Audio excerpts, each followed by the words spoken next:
कृत्रिम बुद्धिमत्ता एआई का बहुत महत्व है, लेकिन इसके पूर्ण लाभों को प्राप्त करने का अर्थ है इसके संभावित नुकसानों का सामना करना और उनसे निपटना।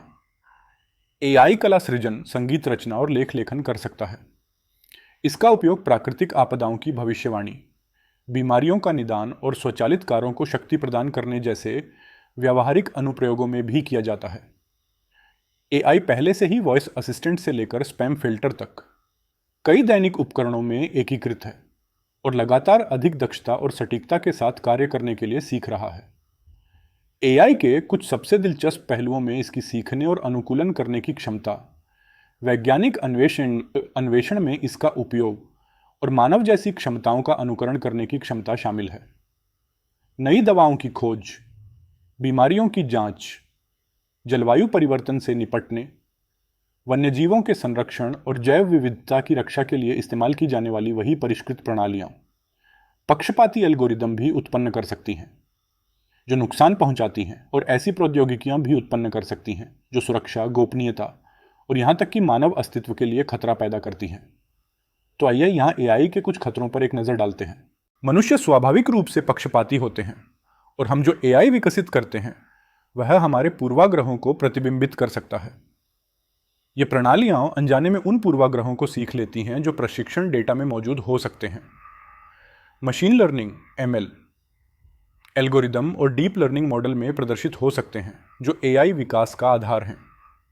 ये सीखे हुए पूर्वाग्रह एआई के प्रयोग के दौरान बने रह सकते हैं, जिसके परिणामस्वरूप विषम परिणाम सामने आ सकते हैं। एआई पूर्वाग्रह के अनपेक्षित परिणाम हो सकते हैं जिनके संभावित रूप से हानिकारक परिणाम हो सकते हैं। उदाहरणों में लिंग के आधार पर भेदभाव करने वाली आवेदक ट्रैकिंग प्रणालियां शामिल हैं, ऐतिहासिक रूप से उपेक्षित आबादी के लिए कम सटीकता वाले परिणाम देने वाली स्वास्थ्य सेवा निदान प्रणालियां, और व्यवस्थित रूप से हाशिए पर पड़े समुदायों को असमान रूप से लक्षित करने वाले पूर्वानुमानित पुलिसिंग उपकरण आदि शामिल हैं। साइबर हमले करने के लिए दुर्भावनापूर्ण तत्व एआई का इस्तेमाल कर सकते हैं। वे आवाज़ों की नकल करने, नकली पहचान बनाने और विश्वसनीय फ़िशिंग ईमेल बनाने के लिए एआई टूल्स का इस्तेमाल करते हैं। ये सब किसी व्यक्ति को ठगने, हैक करने, उसकी पहचान चुराने या उसकी निजता और सुरक्षा से समझौता करने के इरादे से किया जाता है। और जहां संगठन जनरेटिव एआई जैसी तकनीकी प्रगति का लाभ उठा रहे हैं, वहीं जनरेशन एआई की केवल 34% पहल ही सुरक्षित है। सुरक्षा की इस कमी से डेटा और एआई मॉडल के उल्लंघन का खतरा पैदा हो सकता है, जिसकी वैश्विक औसत लागत 2024 में 4.88 मिलियन अमेरिकी डॉलर है। बड़े भाषा मॉडल LLM कई जनरेटिव एआई अनुप्रयोगों के लिए अंतर्निहित एआई मॉडल हैं। जैसा कि उनके नाम से ही स्पष्ट है, इन भाषा मॉडलों के लिए प्रशिक्षण डेटा की एक विशाल मात्रा की आवश्यकता होती है, लेकिन LLM को प्रशिक्षित करने में मदद करने वाला डेटा आमतौर पर वेब क्रॉलर द्वारा वेबसाइटों से जानकारी स्क्रैप करके और एकत्र करके प्राप्त किया जाता है। यह डेटा अक्सर उपयोगकर्ताओं की सहमति के बिना प्राप्त किया जाता है और इसमें व्यक्तिगत रूप से पहचान योग्य जानकारी PII हो सकती है। अन्य एआई सिस्टम जो अनुकूलित ग्राहक अनुभव प्रदान करते हैं, वे भी व्यक्तिगत डेटा एकत्र कर सकते हैं। एआई ऊर्जा गहन गणनाओं पर निर्भर करता है जिनका कार्बन फुटप्रिंट काफ़ी ज़्यादा होता है। बड़े डेटा सेट पर एल्गोरिदम को प्रशिक्षित करने और जटिल मॉडल चलाने के लिए भारी मात्रा में ऊर्जा की आवश्यकता होती है, जिससे कार्बन उत्सर्जन बढ़ता है। एक अध्ययन का अनुमान है कि एक प्राकृतिक भाषा प्रसंस्करण मॉडल को प्रशिक्षित करने से 600,000 पाउंड से ज़्यादा कार्बन डाइऑक्साइड उत्सर्जित होता है, जो एक कार के जीवन काल में होने वाले औसत उत्सर्जन का लगभग 5 गुना है। पानी की खपत एक और चिंता का विषय है। कई एआई अनुप्रयोग डेटा केंद्रों में सर्वर पर चलते हैं, जो काफ़ी गर्मी उत्पन्न करते हैं, और ठंडा करने के लिए बड़ी मात्रा में पानी की आवश्यकता होती है। एक अध्ययन में पाया गया कि माइक्रोसॉफ्ट के अमेरिकी डेटा केंद्रों में GPT-3 मॉडल को प्रशिक्षित करने में 5.4 मिलियन लीटर पानी की खपत होती है और 10 से 50 प्रॉम्प्ट को संभालने में लगभग 500 मिलीलीटर पानी खर्च होता है, जो एक मानक पानी की बोतल के बराबर है।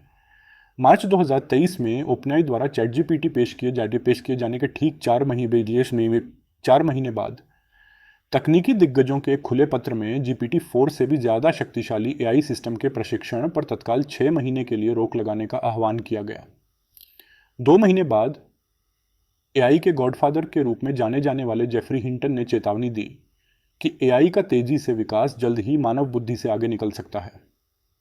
इसके बाद एआई वैज्ञानिकों, कंप्यूटर विज्ञान विशेषज्ञों और अन्य प्रमुख हस्तियों ने एक और बयान जारी किया, जिसमें एआई के विलुप्त होने के जोखिम को कम करने के उपायों का आग्रह किया गया और इसे परमाणु युद्ध और महामारियों से उत्पन्न जोखिमों के बराबर बताया गया। हालांकि इन अस्तित्वगत खतरों को अक्सर अन्य एआई जोखिमों की तुलना में कम तात्कालिक माना जाता है, फिर भी ये महत्वपूर्ण बने रहते हैं। सशक्त एआई या कृत्रिम सामान्य बुद्धिमत्ता मानव जैसी बुद्धि वाली एक सैद्धांतिक मशीन है, जबकि कृत्रिम अतिबुद्धिमत्ता एक काल्पनिक उन्नत एआई प्रणाली को संदर्भित करती है जो मानव बुद्धि से आगे निकल जाती है। जनरेटिव एआई रचनात्मक कार्यों की एक कुशल नकल बन गया है, जो कलाकार के रूप को दर्शाने वाली छवियां उत्पन्न करता है।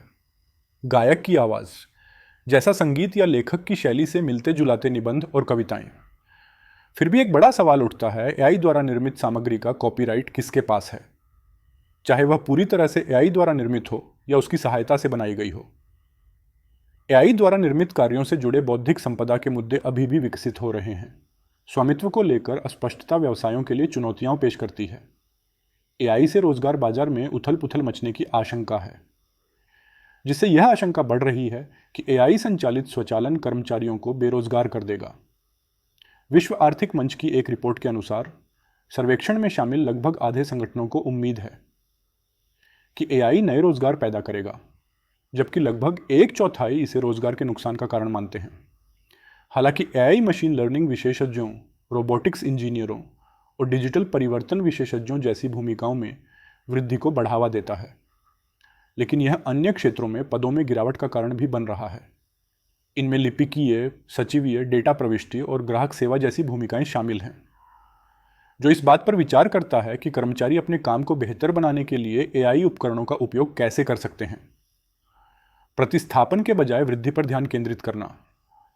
एआई के सबसे अनिश्चित और उभरते जोखिमों में से एक इसकी जवाबदेही का अभाव है। जब कोई एआई सिस्टम गड़बड़ा जाता है तो कौन जिम्मेदार होता है? किसी एआई टूल के हानिकारक फैसलों के बाद किसे जिम्मेदार ठहराया जाता है? ये सवाल सेल्फ ड्राइविंग कारों से जुड़ी घातक दुर्घटनाओं में सबसे ज्यादा अहमियत रखते हैं। हालांकि नीति निर्माताओं और नियामक एजेंसियों द्वारा इन मुद्दों पर अभी भी काम किया जा रहा है, लेकिन बेहतर एआई के लिए उद्यम अपनी एआई गवर्नेंस रणनीति में जवाबदेही को शामिल कर सकते हैं। एआई एल्गोरिदम और मॉडलों को अक्सर ब्लैक बॉक्स माना जाता है, जिनके आंतरिक तंत्र और निर्णय लेने की प्रक्रियाएं एक रहस्य हैं। यहां तक कि उन एआई शोधकर्ताओं के लिए जो इस तकनीक के साथ निकटता से काम करते हैं। एआई प्रणालियों की जटिलता तब चुनौतियां खड़ी करती है जब यह समझना मुश्किल होता है कि वे किसी निश्चित निष्कर्ष पर क्यों पहुंचे। यह व्याख्या करना कि वे किसी विशेष भविष्यवाणी पर कैसे पहुंचे, यह अस्पष्टता और अबोधगम्यता विश्वास को कम करती है और एआई के संभावित खतरों को अस्पष्ट कर देती है, जिससे उनके विरुद्ध सक्रिय कदम उठाना मुश्किल हो जाता है। अगर हमें उन मॉडलों पर भरोसा नहीं है तो हम उद्यमों में उस एआई का वास्तव में लाभ नहीं उठा सकते। आईबीएम रिसर्च के प्रतिष्ठित शोध वैज्ञानिक और वरिष्ठ प्रबंधक कुश वार्ष्णेय ने कहा, साइबर हमलों की तरह दुर्भावनापूर्ण तत्व गलत सूचना और भ्रामक जानकारी फैलाने के लिए एआई तकनीकों का इस्तेमाल करते हैं, जिससे लोगों के फैसलों और कार्यों पर असर पड़ता है और उनमें हेरफेर होता है। उदाहरण के लिए राष्ट्रपति जो बाइडेन की आवाज की नकल करते हुए एआई जनित रोबोकॉल बनाए गए थे, जो कई अमेरिकी मतदाताओं को मतदान करने से हतोत्साहित करने के लिए थे। चुनाव संबंधी गलत सूचनाओं के अलावा एआई डीपफेक भी बना सकता है, जो किसी व्यक्ति को ऐसा कुछ कहते या करते हुए दिखाने के लिए बदले गए चित्र या वीडियो होते हैं जो उसने कभी किया ही नहीं। ये डीपफेक सोशल मीडिया के जरिए फैल सकते हैं, गलत सूचना को बढ़ा चढ़ाकर पेश कर सकते हैं, प्रतिष्ठा को नुकसान पहुंचा सकते हैं और पीड़ितों को परेशान या जबरन वसूली कर सकते हैं। एआई मतिभ्रम भी गलत सूचना को बढ़ावा देते हैं। ये गलत लेकिन विश्वसनीय परिणाम मामूली तथ्यात्मक अशुद्धियों से लेकर मनगढ़ंत जानकारी तक हो सकते हैं, जो नुकसान पहुंचा सकती हैं।